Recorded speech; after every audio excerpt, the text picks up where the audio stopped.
Hello, and welcome back to another episode of Critical Reactions with your host, Bryan. We're going to continue on and finish up this week with a special selection, which is where one of you tell me exactly what it is I need to check out. Today's special selection comes at us from Manny. As part of the mission getting Bryan accustomed to IDM through classics, here's the legend of drill and bass, Squarepusher. We're looking at the track E8 Boogie. Alright, so let's get ready for some dance music, I'm assuming is what the DM stands for in that. Let's dive in.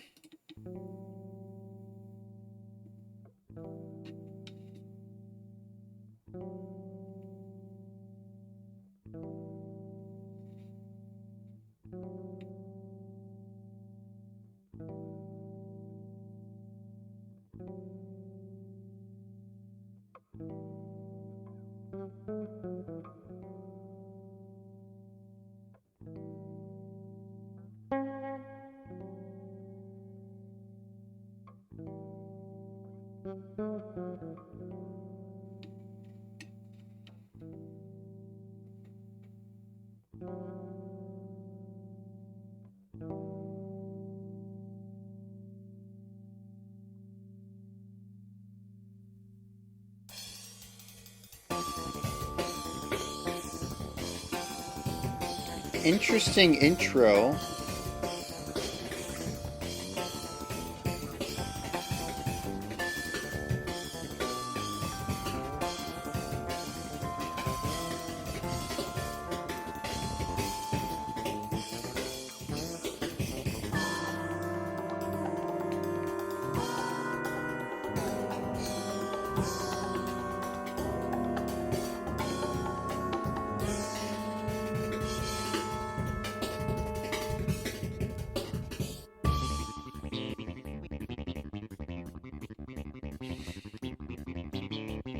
That's a fun sound.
It's interesting, at least to me, there sounds like there's a very large upbeat swing inspiration here.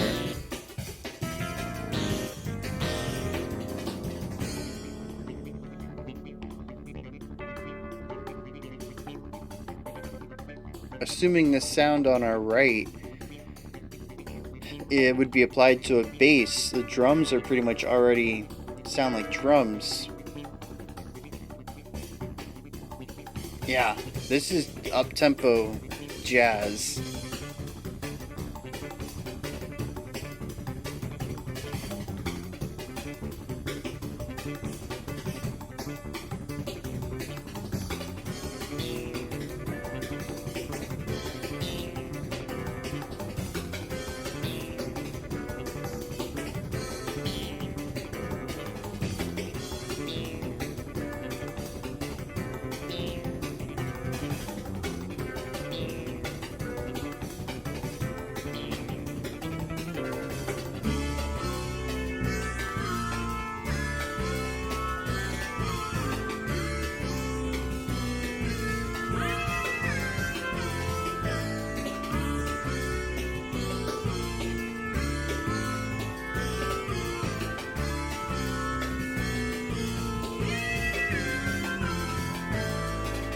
Yeah, that right there. Bum chicka chicka dum chicka Very, very traditional jazz way of ending a lick.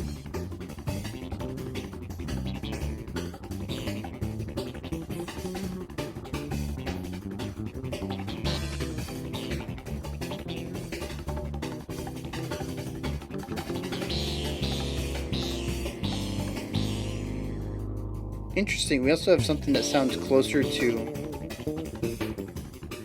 a real bass.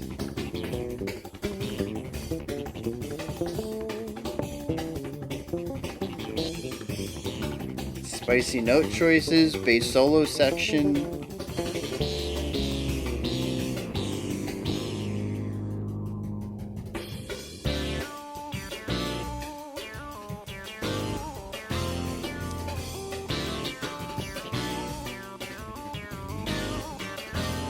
Yeah, syncopated stingers.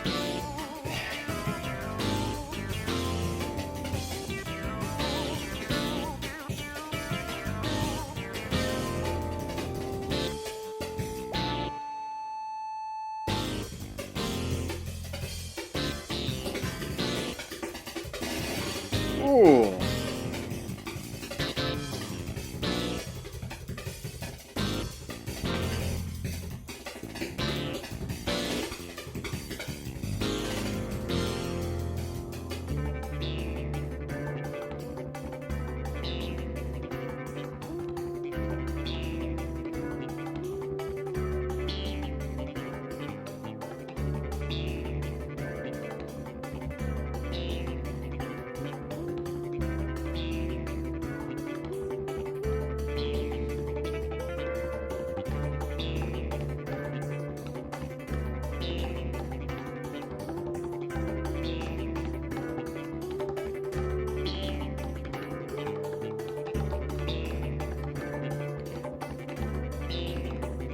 So the three primary instruments here are things we've heard before, but we have hand drums as well, going along with the hi-hat.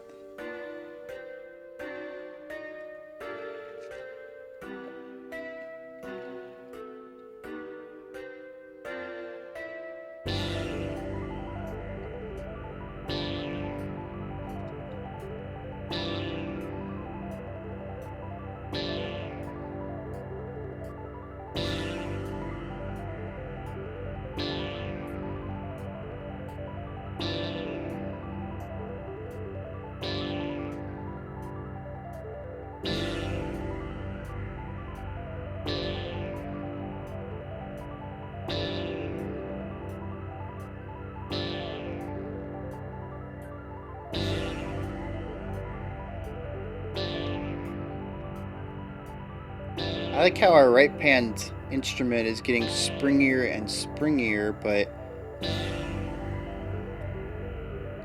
can't really say I'm understanding this outro. Weird bookends.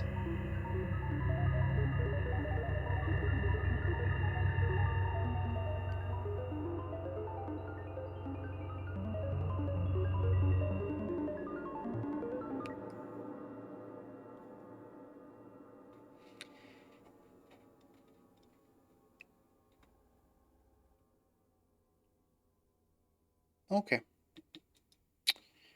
Weird bookends.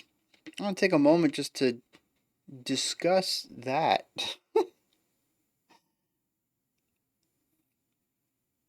We have the core 6 minutes in the middle of the track that is, for all intents and purposes, an upbeat jazz song that's been applied to electronic instruments rather than acoustic ones, featuring a variety of timbres, including those that are closer to acoustic instruments and those that are a little further from them but retain similar characteristics. Then we have the opening and the closing, which feels so far divorced from that core 6 minute jazz track. Our opening feels like a keyboard or a guitar, I can't remember, and I'm playing the simple line, and then every once in a while, I don't remember how long it was. It was like every 7 repetitions or something, we would get this other line that goes along with it and then just goes away. And then there at the end, just random chords.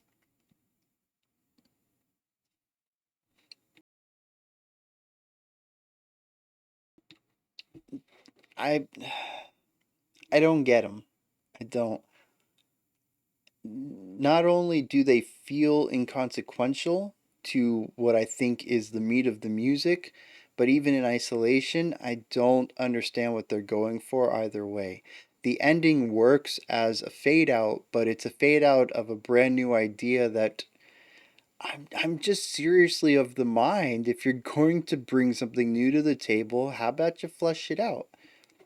Of course, that doesn't always need to happen. There's plenty of bands that make tons of use out of brand new, non recurring 10-second ideas. Stuff like Car Bomb and Between the Buried and Me, especially older Between the Buried and Me. And avant garde stuff is wholly linear in a sense that, you'll never hear the same thing come up again. But at least in that situation, the ideas tend to be fleshed out within their vacuum. They never pop back up. It is fully linear, but it doesn't feel like we touched on something and then left it immediately either. Here we bring up a concept, and the beginning is literally just this guitar line on loop for 4 times or so before we get into the real song with completely different instruments. Same goes for the outro. We just kind of fall into it somehow, and it has no connective tissue to anything else, and it's a functional outro just like the intro was functional. It did a fantastic job of bringing me into the song, making me wonder what's going to happen next, creating that intrigue. But they don't really work in connection to what comes between them, and I think that's my biggest gripe with them. They do their jobs well as intros and outros, but they're they're just not connected to the larger picture, and thus I feel like they either should have been replaced with something else or ditched entirely. And that takes us to the meat of the song, which I'm going to get to in a second because I need to know what IDM is. So this could be two things. I think it would be better to look up Squarepusher and see where it takes me. Why are there... Oh, so IDM for intelligent dance music. Okay. Style of electronic music originating in the early 90s. If I remember correctly, this was 97 that this came out. Defined by idiosyncratic experimentation rather than specific genre constraints. There's a lot more there, but I'm going to... Oh, see? Oh, okay. I was just going to move past it because I don't want it to be explained to me. One of the fun things I love about this channel is naturally understanding what a genre is by being given a ton of different sources and allowing my brain to make the connections. But then I saw the prominent artists associated with this. We got Aphex Twin, Attacker, and that's it. Venetian snares I think I've heard, but I'm not 100% sure. Everything else I'm kind of none of that sounds familiar. But we've definitely checked out Aphex Twin, Attacker before. Now we have Squarepusher, and maybe we've done Venetian snares. Not a full reaction, at least. Maybe it was on a live stream.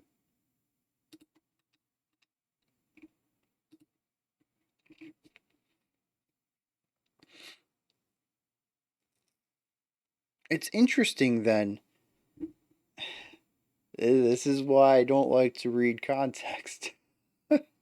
It's interesting that it's labeled as intelligent intelligent dance music and is separated by a lack of constraint to genre when, as far as I can tell, this is just a jazz track.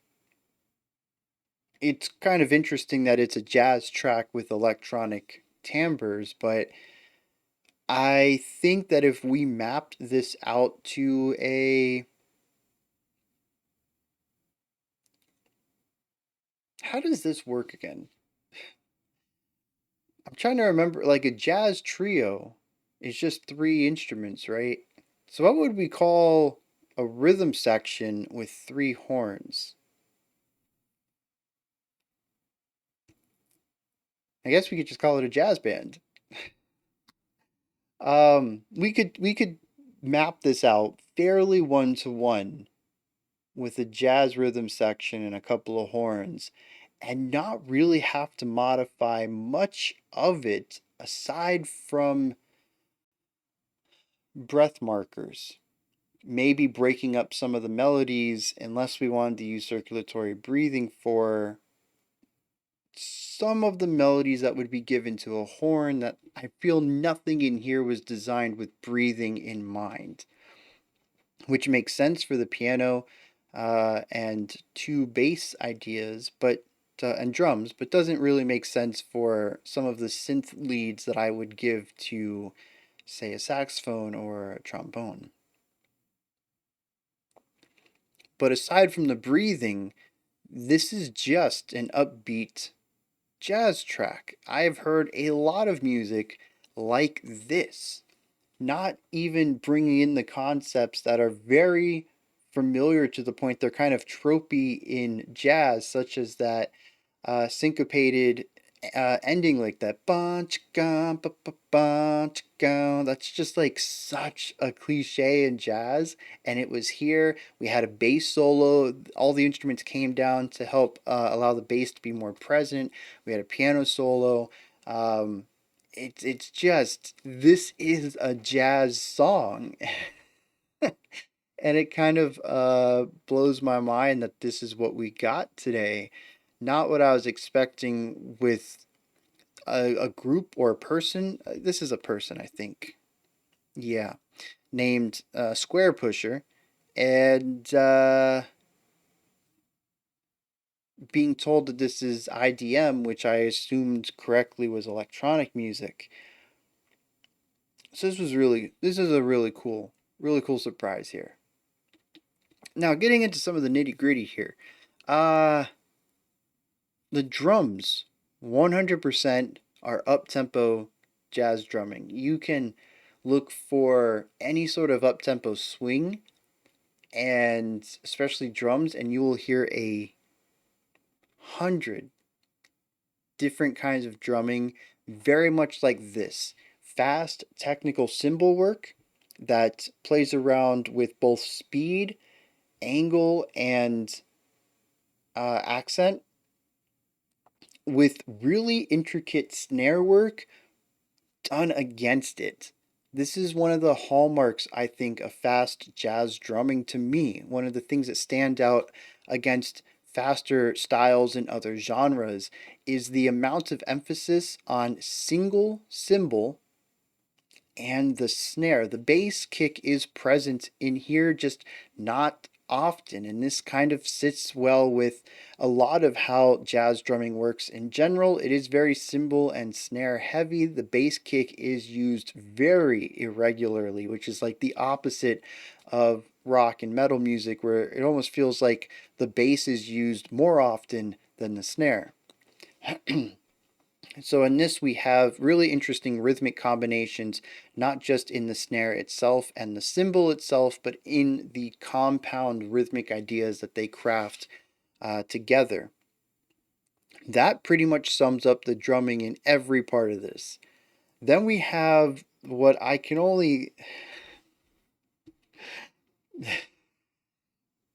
the first sound we were introduced to, right hand. And at the beginning I was like, oh, so this is kind of like a bass. And then the accented notes were kind of like and it really caught me off guard because we have these really nice boom boom boom boom boom boom, these really nice muted, rounder sounds. Right? You notice when I made the sounds, it's boom boo boo, right? Very soft, round sounds, not like t t t. Those are harsher. Um, but then the accents have like this warble to them, and the first thing I thought of was like mouth sounds. So it cracked me up a little bit, but I still understood that to be the bass. This was the electronic instrument that the bass line is applied to, and it works 100%. Which is why it really startled me later when we had a bass solo and it was given to something that sounded closer to an acoustic bass guitar and not this bass stand-in that we've already kind of cemented as doing the bass line work of the track. But that's what it does. It's really fast arpeggiating walking bass lines, moving up and down and creating structural chordal identities. That's its whole job, and it does it fast because this is an up-tempo song. Now, next to that, we occasionally have a piano, or at least a piano sounding instrument. Doesn't necessarily need to be a piano. It's in the piano family though, and it does a lot of what jazz pianos do. We've talked about this before. The bass leads jazz bands. They not only provide the tempo, they also provide chordal structure, they provide movement, they direct the whole band. The bass is the heartbeat of the entire song in jazz. The piano can do a few things. A lot of it is often just sort of vamping on ideas. They usually take a chord or the chord progression and they'll play it rhythmically, usually juxtaposed to the drummer to create new rhythmic concepts or different accented concepts and stuff like that. The chords are technically within a progression, but the piano is not leading the chord progression because that's the bass's job. And we hear more of that here as well. The piano does have some moving melody lines in some places. Other places we hear these very interesting rhythms played using chords. Just very typical jazz piano stuff. Aside from all of this, there is usually just this, so we can really get into the groove, or there is a melody played on top of it, which, as far as I can tell, it's always a single instrument, which, for all intents and purposes, it could just be a solo. I didn't really get the notion of the solo. Usually, instruments tend to come down a little bit in intensity or volume in order for a soloist to be more present, and we did hear that with the piano solo and the subsequent bass solo. Uh, at like minute marker four and a half, five, we were pretty close to the end of the track there. Um, and these melodies didn't have that. They sort of just sat on top where this empty space was. So they felt more like melodies for your A section rather than a solo, but it really doesn't matter. You have a single instrument playing a melody over an accompanying rhythm section. That's by definition is what a solo is. So it works. And that's kind of my understanding of the whole song. The melody got turned and passed around between a handful of different timbres, and that was kind of neat. That's kind of the most electronic element to this, but aside from that weird bass sound that we had at the beginning before the more regular bass sound came in, it's really weird we had two bass tones in here. Everything just kind of really fits into an acoustic jazz setup. The melody lines sometimes took on more electronic elements, and we did have that really harsh, I don't know, it sounded like 30-second notes of a cymbal being hit over and over and over. It just became white noise, like much faster. Uh, well, I don't want to say it's faster than a human could do it, but the way that the sound was produced was inhuman because each attack didn't really have a cutoff. It was interrupted for the next attack. Um, so it felt very mechanical, very electronic, and it created just this white noise, like error sound. And we heard that at the end. I remember making a face about it because it was unexpected. Everything else felt performable. This was the one thing that felt very electronic composition wise, not sonically. Some of these instruments are very electronic, but it was just a very odd addition to something that, like I said, could be translated pretty much one to one to acoustic instruments. Um, there's no lyrics to dig into this on this one. I don't really have a read on it. It just feels like a fun jazz track to me. Tons of energy, tons of different sounds, great melodies, really fun rhythmic ideas. Um, yeah, just a great jazz track in general. So I'm intrigued. IDM can be anything. I'm assuming that this is all digital. This is all samples and MIDI and synthesizers, whatever was available at 97 for Squarepusher to craft from. I don't know what the technological hardware was like or software was like in 97. Maybe this was all synths, which is equally impressive because then you got to bring in the idea that these sounds were crafted with like modules and stuff, and just like that whole side of electronic music, it's just bonkers. I mean, it's still bonkers today when you're making music, when you're making sounds inside of workstations and whatever, utilizing similar techniques, but it's all, digital. But for whatever reason, it blows my mind even more to know that old synthesizer stuff was all physical. And just cables mixed and matched between different modules to create different sounds and stuff. And you just turn some knobs and you make a song, and like that just blows my mind. So yeah, there's that whole creative aspect to it outside of the composition and production, the mixing and all that. That's also how these sounds were created.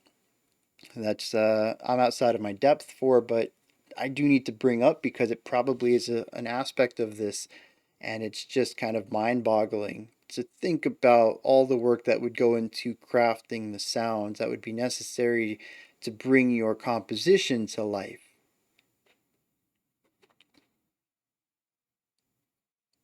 But yeah, those are my thoughts on E8 Boogie, a very cool jazzy electronic song. Um, oh, I was saying I'm curious about other IDM though. Where else does this branch out? Is this like the avant-garde umbrella where it could be anything? Um, and it's just like nothing is off limits. So IDM is just like this massive umbrella of electronic music, or is it all like this where it kind of ventures into more interesting composition? Because a lot of electronic music to me is interesting production with simpler music, and that's not to say that all the composition is simple or lacking depth. Um, but the emphasis, at least in my experience, is on the production side of the music, not the composition side. And this seems to be, it seems to favor both equally, and both of them are at like such a high level. Just kind of, I'm wondering where IDM goes. Is everything like this, or is it just such a wide genre? Anyways, for like the third time now, these are my thoughts on E8 Boogie, made by Squarepusher. What did you think? Is this something you enjoyed? Did you not? Anything you'd like to add on to what I said? Correct me on, just give me some insight. Whatever, put those thoughts in the comments below. Above the comment section is a description box, and in there is a link for Linktree. Takes you to this menu right here, which has links for everything related to the channel. You can find a link to the Discord community. You can find a link to my music. You can find multiple ways to support the channel and so much more. Above that, if you could, like, subscribe, and ring the bell. I greatly appreciate all three of those. We have one more video today if you're watching this on the day of release. I'm going to be checking out one of Periphery's new tracks. I am pretty stoked for this. that's all I'm going to say. Like, I'm going to hype myself up. I'm going to run this video so long in like some sort of outro ramble. After that, though, there is no, there is an album review on tomorrow, Saturday, and then we have our live stream on Sunday, and then we'll be back Monday. We're going to start a 2 week theme. We're going to be comparing two different things that work together. I'm not going to spoil it for anyone yet, but in the past, we've checked out originals versus covers, and that was really fun. So we're going to be doing something like that. 10 songs all together in groups of two, where we're looking at one thing versus something similar to it. So I'm excited about that. Anyways, let's wrap this up. Be critical, not cynical, with the music you listen to, and have a fantastic morning, afternoon, or evening whenever you choose to watch my videos.